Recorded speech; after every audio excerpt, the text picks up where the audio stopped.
Well, Well, thanks for taking the time, man. I appreciate talking to you.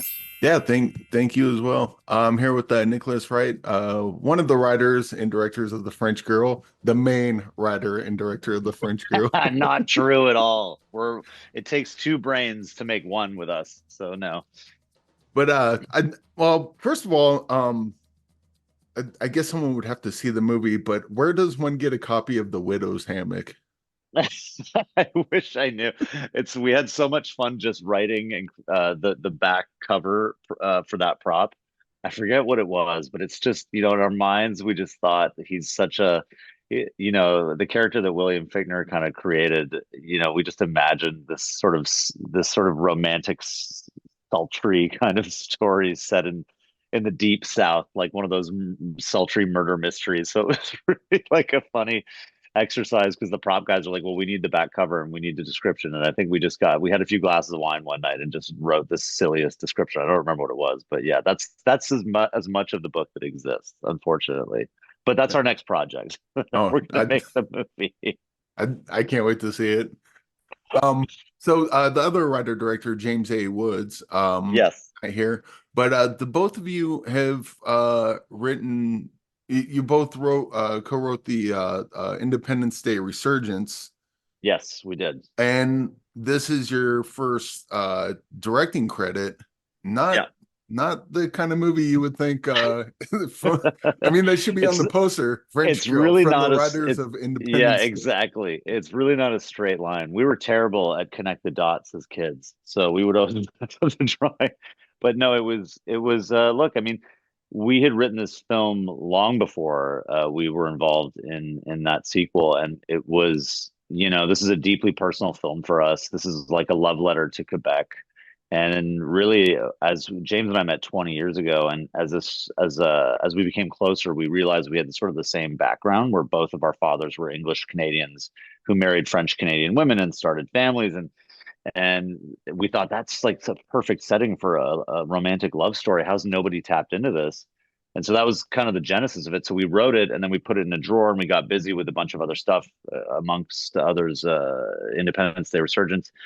And then, years later, we got the opportunity to take it out of the drawer, dust it off, and make the movie. So, yeah, sometimes in this business, it's really weird. Like, you look at people's credits on IMDb and their career trajectories, and there's so much under the surface that happens that you don't see. And the journeys are sort of mysterious and bizarre, but, whatever happens is meant to happen. And the gods of cinema are kind of, thankfully, on this case, we're smiling on us.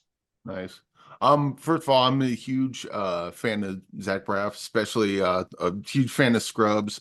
And his character isn't like one-to-one JD, but there seems to be a lot of JD isms. Is that something Mhm. that Zach Braff, or was he cast and then you guys kind of rewrote certain parts for him, or how does No, I that mean, come across? I think it was funny, like as we were sort of creating our dream wish list for the cast, his name was top, as a kind of an archetype. We're never in our wildest dreams did we think we'd be lucky enough to land him in the movie. But we did, thanks to our intrepid producers, Val Dote and Anders Bard. They were able to make it so that we could get it to the right people and then ultimately get it in front of Zach. And he was just an amazing collaborator. He loved the script, and he brought so much detail to it himself. But I think what makes him extra special as a collaborator is because he's also a filmmaker. He has a very strong sort of bird's eye view of a script when he looks at it and breaks it down from a character perspective. He's also able to look at it from a filmmaker's perspective and track story really well. So if there's jokes that are sort of running gags, he's really good at tracking those, and emotional beats, he's really good at tracking those to the script. And if there's a sense that maybe we're losing the thread on something, he's very, very good at pointing all that stuff out. And so we were really lucky to have him as a collaborator. He's just like a comedic technical whiz.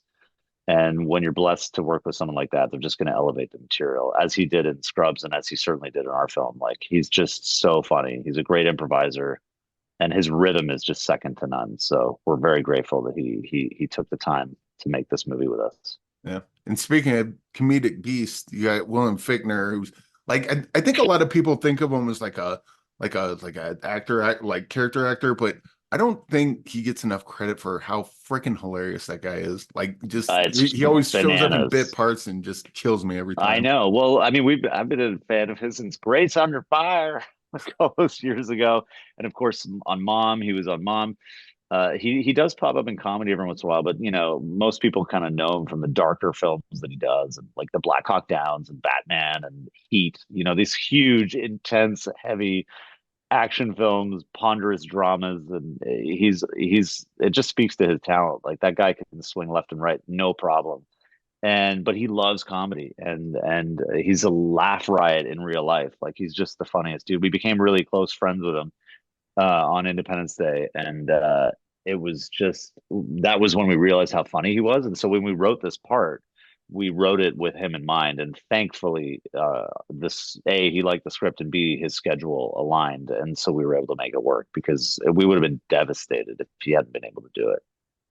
But yeah, we're so lucky that he came out to play with us because again, like he's so funny, and I hope he does more comedy. And I think he's trying to. I think he wants to because it's so much more fun than Uh, having to be like a wasted drug dealer or a soldier in Iraq. Like those are really heavy parts to play. So it's nice to play an alcoholic, sultry kind of romantic writer in Brooklyn. It's a lot more fun.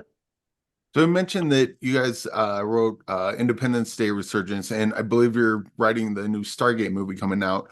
And Roland Emmerich's movies are, to put it bluntly, I guess, insane. And so like so when like you write a script and then Roland Emmerich makes it, what's the difference between the writing process of that versus and someone else directing it versus you writing the thing that you're going to direct? It's it's a good question. I think it's immensely gratifying to direct your own stuff. You have much more control over the material. I mean, like when you hand it off to Roland, and we wrote that script with Roland, so he had a firm hand on the wheel of the writing the whole way through. It would be hard, I think, if we had to pass our French Girl script off to somebody else, it would have been really tricky because it would have been hard because it's such a deeply personal story. I mean, it's obviously like, neither James nor I were involved in a sort of a weird love triangle with our girlfriends. But the sort of the guts of the movie and the cultural aspects of the film and so much of the nuance in there is deeply personal. So that would have been a real challenge. Look, when you write something, you want to have control over how it's manifested visually. Not all writers are directors, and we happen to have sort of discovered a passion for that early on. We've directed sort of short films and music videos and pilots, television pilots. So we've been in that game for a while. And then to work with someone like Roland, I mean, we got a front row seat on sort of like filmmaking at the highest level, budgets over $170 million. Like, what does that look like? So we're so lucky to have him as a mentor, and that gave us so much wisdom and knowledge to take into the making of this film, and we're grateful that we had that opportunity. But yeah, it's always hard, I think, as a writer when you hand off your material to a director because they're gonna add their own element to it. They're gonna add their own flavor to it. And if you're a control freak like James and I are, yeah, that could be a tricky process. But again, like when we wrote Independence Day, we wrote it with Roland, so we knew how he was going to make it all the way through because he was in the writing room all the way through. So yeah, that was less painful than I guess if we had written the script on our own. You know. Yeah. And you guys both of you did a lot of acting as well. hmm Yeah, that's how So we the, met 20 years ago. Yeah. so when you're making the movie, like when you're acting, you kind of like these are your lines, hit your marks, whatever it takes to become an actor. But you hmm just do you act in like some of the movies, you're like, oh, I would do it this way, or and then you get to make French Girl, and it's like, yes, I finally get to call the shots. it's immensely satisfying to be. Yeah, it's fun. I think. Yeah, it's sort of a different experience to direct. You're still sort of acting by proxy, obviously, and you get to like sort of channel your instincts and give actors either ideas that this is how I would do it. But again, at the end of the day, like I think our job, I think the experience we have acting was a huge foundational element of our directing skill set Because I think what you really need to be able to do for actors is to create an environment that makes them feel safe and comfortable, and where they can feel like they can make mistakes, they can play, they can add. And we're company men by nature. Like James and I are collaborators because there's two of us to begin with. So we're used to partnering with people. And so when it comes time to making the film, we want to include the actors. We want to hear their opinion. We want to have them take ownership of their part, because that's how you really get them emotionally invested. Instead of sort of being an autocrat, where you come in and say, no, you got to do it like this and do it with this intention. We're not those guys, because then that immediately creates tension and makes actors seize up. And then that's when that's when a performance dies. Like, you just can't. You need everybody to be relaxed. You need everybody to be invested emotionally. And so that's really the big thing. So we don't like imposing in any way. Sort of our views, we'll give ideas, and we have the thing is, once we cast people, like, that's 80% of directing, I think, is casting. I'm not the first person to say that. A lot of directors will say that. And that's really, you're most of the way there when you choose your cast. If you've done a good job, your job is to just let them do their thing. You guide them a little this way, a little that way, but you know that you put them in the part for a reason. So it's sort of like, the less you impose yourself on them, the better it'll be, I Yeah, think. yeah, there'll be a Academy Award for that in a couple of years. So Yeah. that apparently people agree with you. Uh, Yeah.